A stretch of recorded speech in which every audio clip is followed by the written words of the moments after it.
मंगलम भगवान विष्णु मंगलम गरुडध्वजः मंगलम पुंडरीकाक्षो मंगलायतनो हरिः. आदरणीय श्री दीपकजी पाटील सर यांच्या सन्मानाने मी काही थोड्याशा माझ्या भावना व्यक्त करतोय. मी अमोल अशोकराव बोदले, प्रॉपर डिकसळ, तालुका कळंब, जिल्हा धाराशिव. अनेक ठिकाणी अनेक वेळेला वैद्यकीय क्षेत्राच्या संदर्भाने अनेक वैद्यांशी संपर्क आलेला आहे.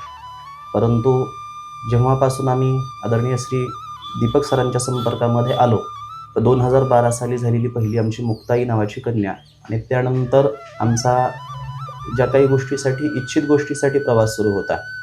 यामध्ये काही डॉक्टरांकडे आम्ही ट्रीटमेंट संदर्भाने भेटलोही होतो, परंतु त्या ठिकाणी आमची निराशा झाली.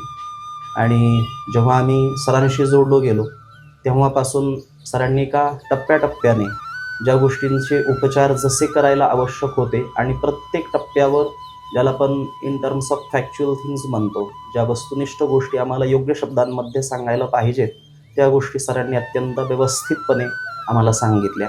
त्या प्रत्येक गोष्टींवर त्यांनी आम्हाला एकदम अशी वस्तुनिष्ठ माहिती दिली की ज्यामुळे आम्ही ते व्यवस्थितपणे समजू शकलो. कुठे कोणत्या भूलथापाला त्यांनी आम्हाला बळी पाडलं नाही किंवा कुठलंही खोटं आश्वासन दिलं नाही, हे असं होईल ते तसं होईल असंही नाही. प्रत्येक टप्प्यावर एक योग्य पद्धतीनं मार्गदर्शन करत गेले. काही गोष्टी शब्दांमध्ये बोलता येतात, काही गोष्टी शब्दांमध्ये बोलता येत नाहीत.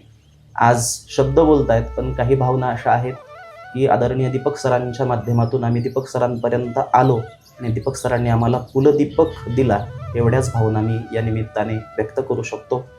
आणि आज मी इथे बसले. आज मी सिझरचे 3ऱ्या दिवसाचं पेशंट आहे आणि तुम्हाला माझ्याकडे पाहून सध्याची परिस्थिती म्हणजे मी वाटते का 3ऱ्या दिवसाचं पेशंट असेल, तर हे फक्त दीपक सरांकडं सिझर माझं परवा झालं आणि आज मी ह्या कंडिशनमध्ये तुमच्याशी संवाद साधू शकते.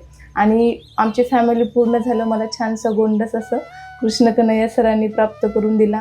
आणि हे फक्त एक औपचारिकता नाही तर ही रियालिटी आहे की मी जेव्हापासून ट्रीटमेंटसाठी येत होते, सर माझे मिस्टर जॉबला असल्यामुळे ते सोबत येऊ शकले नाहीत, मी एकटीच यायचे.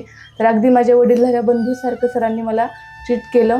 आणि मॅडम पण होत्या त्यांच्यासोबत, तर मॅडमनी मोठ्या बहिणीप्रमाणे. आणि सिझरिंग करताना इतकं हसत खेळत वातावरण होतं की अक्षरशः समोर ते दोघं दिसत होते ना, तर असं अजिबात वाटलं नाही की माझ्यावरती ऑपरेशन सुरू आहे किंवा सिझर सुरू आहे. अक्षरशः ते कॉफी पित होते तर मला वाटत होतं मलाही विचारतात का काय हे कॉफी प्यायची का.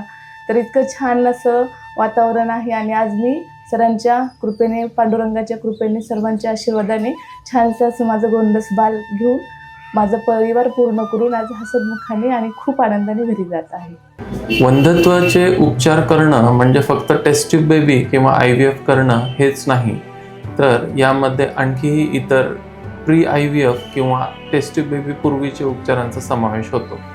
यामध्ये योग्य जोडप्यांची निवड करणं, योग्य तपासणी करणं व योग्य वेळेत नियोजन करून शास्त्रोक्त पद्धतीने उपचार करणं हे आवश्यक असतं. या पद्धतींमध्ये स्पर्म DNA फ्रॅगमेंटेशन, PRPचे उपचार तसेच IUI यांचा समावेश होतो. ज्या जोडप्यांना मूलबाळ होत नाहीये अशांनी टेस्ट ट्यूब बेबी न करताही त्यांचे स्वप्न पूर्ण करू शकतात. नमस्कार, मी डॉक्टर दीपक पाटील, स्त्रीरोग व वंध्यत्व उपचार तज्ज्ञ, पाटील हॉस्पिटल, अंबाजोगाई.